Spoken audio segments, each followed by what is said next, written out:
Court, rise. They had printed a leaflet alleging that McDonald's products caused ill health and destroyed rainforests. But in court this morning, counsel for McDonald's said the allegations were totally false. My lord, there may well be people, not too many, who do not like McDonald's food, whether because it's made of meat or because they do not like the taste of it, or for whatever reason. Such people may wish to add expression to their views about McDonald's food, sometimes in strong terms. So far as McDonald's are concerned, anyone is free to express his criticism in whatever terms he wishes. McDonald's may not like it, but they would never seek to prevent it. We feel that there's one word that can sum up what this case is about, and that word is censorship.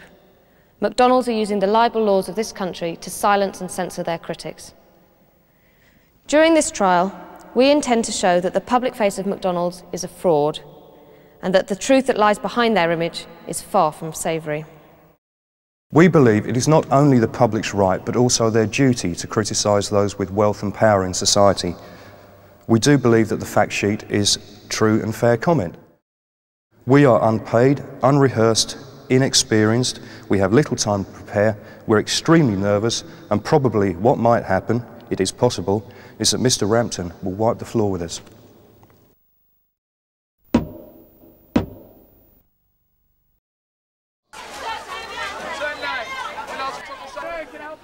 I want to ask you about another document about advice to the public. A diet high in fat, sugar, animal products and salt, and low in fibre, vitamins and minerals is linked with cancer of the breast and bowel and heart disease. Is that a reasonable statement? It has been linked, yes. So would that be a reasonable statement? Well, it depends to who it's directed. The public. If it is being directed to the public, then I would say it's a very reasonable thing to say. But if it was directed towards the scientific community, then I think one would be a bit more careful using the language that one is using. Well, that is actually a quote from the London Greenpeace fact sheet, which is the subject of the libel action. I turn next to the issue of advertising. Do the plaintiffs aim, and I quote, nearly all their advertising at children with the object of seducing them into eating food which is at best lacking in any positive value and at worst unhealthy and even poisonous? Ronald! That's the new McDonald's song! Let's sing it together! Why is it continually necessary for McDonald's Corporation to have that constant bombardment of young children with commercial advertising? First of all, I would not agree with your characterisation of bombardment. It is certainly a large marketing effort, and if the child enjoys these activities, we would like him to participate in them. Obviously, we want them to remember McDonald's, and by remembering McDonald's, that when he has a chance to go out to eat, he might select that as an alternative to one of our competitors. If somebody amongst the crew was a member of a union, or wished to be a member of the union, they would not be allowed to collect subscriptions. They would not be allowed to... No, you need the whole lot, don't you? If somebody amongst the crew was a member of a union, or wished to be a member of a union, they would not be allowed to collect subscriptions.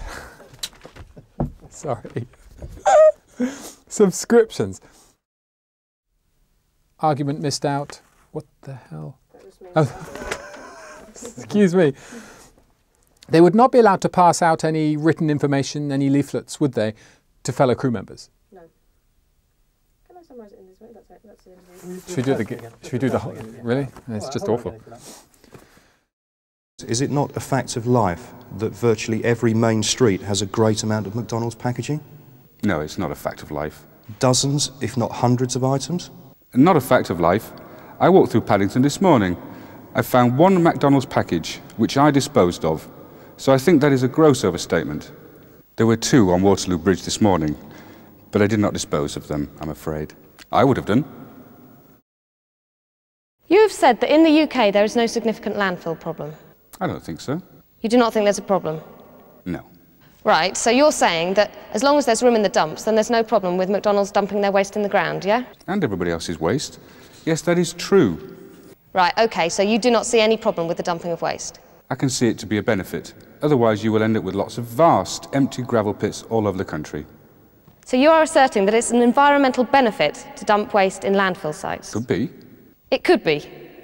Yes, it is certainly not a problem. Would you describe a battery cage as comfortable? I think it's pretty comfortable. You would like to spend the whole of your life crouched on a wire floor? Is it really helpful to anthropomorphise these things? You would like to spend the whole of your life...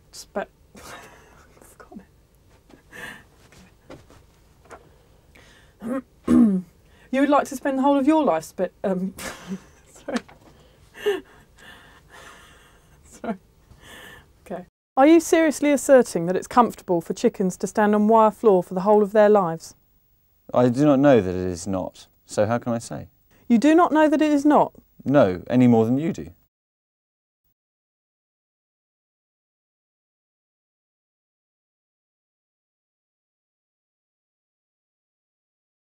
The point I was making was that Mr. Walker seemed to be accepting that as a result of the meat industry, the suffering of animals is inevitable.